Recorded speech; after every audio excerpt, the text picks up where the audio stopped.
truck's chance had come. Hurrah, hurrah, they laughed, and banging their buffers, they pushed him down the hill. On, yelled the trucks. I've got to stop, I've got to stop, groaned James.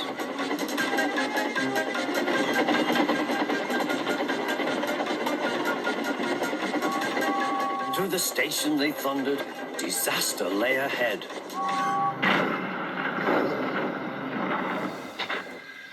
Something sticky splashed all over James.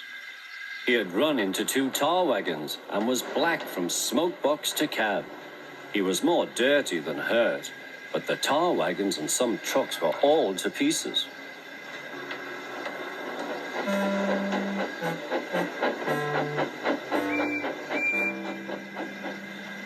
Toby and Percy were sent to help and came as quickly as they could.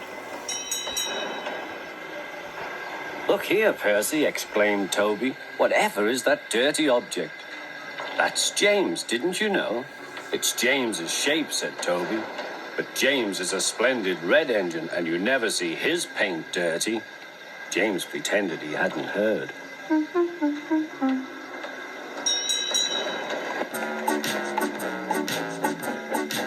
Toby and Percy cleared away the unhurt trucks and helped James home.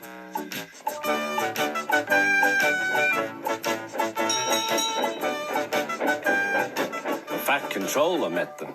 Well done, Percy and Toby. He turned to James.